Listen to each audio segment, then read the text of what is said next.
Hello everyone. তো এই দেখো একদম সকাল সকাল বাবা সাইকেলে করে আমাকে নিয়ে যাচ্ছে, রোজই আমাকে দিয়ে যায় স্টুডিওতে। তো আজকে আমরা অনেক সকালে এসেছি, মানে আমি সচরাচর 11টার আগে খুব একটা আসি না স্টুডিওতে। তো আজকে যখন এসেছি একটাও দোকান তখন খোলা নেই, মানে তখন প্রায় 6:30 মতো বাজে। ঠিক আছে, তো এত সকাল সকাল এসেছিলাম কারণ আজকে স্টুডিওতে দুটো পার্টি মেকআপ ছিল, সেই কারণেই। আর পিউ ও আমার আগে এসে ওয়েট করছিল আমার জন্য, কারণ আমার কাছে স্টুডিওর চাবি ছিল। আর ও রোজ এসে এইটা ছিল ওর দায়িত্ব, এই যে শাটারটা তোলা, কারণ আমার হাতই যায় না, মানে আমার হাতটাই যায় না, মানে এই শাটার তুলতে আমি পারি না। তো সেই কারণে রোজ ও আমাকে হেল্প করে, এসে ও আর সুপর্ণা দুজন এসে আমাকে হেল্প করে। তো আমরা 6:30টার সময় এসেছিলাম, কিন্তু মানে যেহেতু একটু কাজ ছিল, মানে প্রথমেই কয়েকটা কাজ ছিল, ক্লায়েন্ট প্রায় 1 ঘন্টা পরে আসবে, তো এসে দেখছি মানে 7:30 8টা বাজে এখনও ক্লায়েন্টের দেখা নেই, কারণ স্বাভাবিক বিয়েবাড়ির ব্যাপার তো আমরা বুঝি যে অনেক কাজ থাকে, তো আসতে একটু লেট হয়েছিল। আর এই যে দেখো ঘুমোচ্ছে, মানে ও হাই তুলছে, হাই তুলছে, বসে বসে ঘুমিয়ে যাচ্ছে, এই হচ্ছে ওর কাণ্ড। কারণ অনেক ভোরবেলা বেচারাকে আমি তুলেছি, বাড়িতে থাকলে এত তাড়াতাড়ি ঘুম থেকে মোটেও ওঠে না।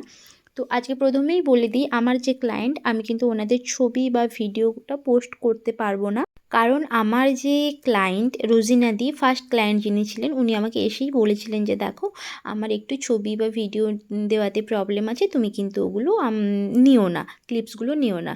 তো আমি যথারীতি বলেছিলাম যে ঠিক আছে, কোনো সমস্যা নেই, আমার ক্লায়েন্ট যদি না চায়, তার যদি মানে প্রাইভেসি নিয়ে কোনো প্রবলেম থাকে, আমার অবশ্যই সেটাকে মান্যতা দেওয়া উচিত।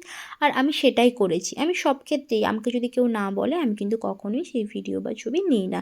কিন্তু আমি দিদিকে বলেছিলাম আসলে কি হয়, আমাকে হয়তো কোনো ক্লায়েন্ট বলছে যে তুমি কি এরকম ধরনের মেকআপ করেছো, আমি হয়তো করেছি, বাট সবাই যদি ছবি না দিতে চায় একটু প্রবলেম হয়, আমি তো দেখাতে পারি না।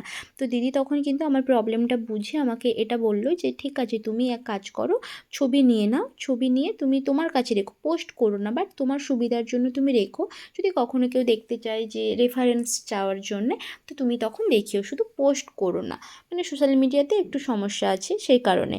তো আমি যথারীতি, মানে উনি যে আমার উপর বিশ্বাস করে আমাকে ছবি দিয়েছেন, একটা দুটো হলেও ছবি দিয়েছেন, আমি সত্যিই খুব খুশি এটাতে, যে উনি আমাকে অ্যাটলিস্ট বিশ্বাস করেছেন। তো আমারও উচিত ওনার কথাটা শোনা, ওনার কথাটাকে মান্যতা দেওয়া। আর এই যে আমার সেকেন্ড ক্লায়েন্ট, এর নাম হচ্ছে আফসানা, ও এত সুইট, মানে এত সুইট আমি বলে বোঝাতে পারবো না, মানে ফেসটা শুধুমাত্র দেখানো যাবে না বলে, নাহলে ও সত্যিই খুব সুইট।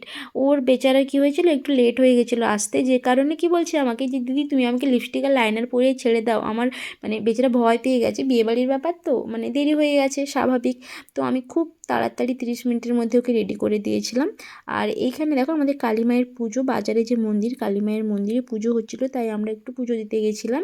তারপরে আমি আর ও বাড়ি ফিরছিলাম, আমি আর পিউ।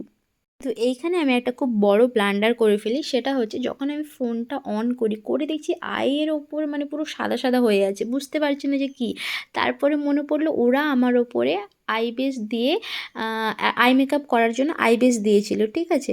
তো সেটা যে ওরা পুরোপুরি তোলেনি সেটা আমি তো জানি না, আর আমিও মানে খেয়াল করি না, তো তাড়াহুড়োর মধ্যে আর রাস্তায় সবার সঙ্গে কথা বলছি, মানে সবাই ভাবছে যে চোখের ওপরে সাদা সাদা নেই কি চলে যাচ্ছে, মানে মানে খুবই লজ্জার একটা ব্যাপার। আমি বলছি তুই বললি না, বলছে আমি তো তোর দিকে তাকাইনি, মানে ও নাকি পুরো রাস্তা আমার সঙ্গে কথা বলতে বলতে গিয়েছে, কিন্তু ও দেখেনি যে আমার চোখের দিকে এভাবে নাকি তাকায়নি। তো বোঝো কী লেভেলের মানে কীরকম অ্যাসিস্ট্যান্ট নিয়ে আমি ঘর করি। তো যাই হোক, এটা ছিল আমার ক্লায়েন্টের রিভিউ।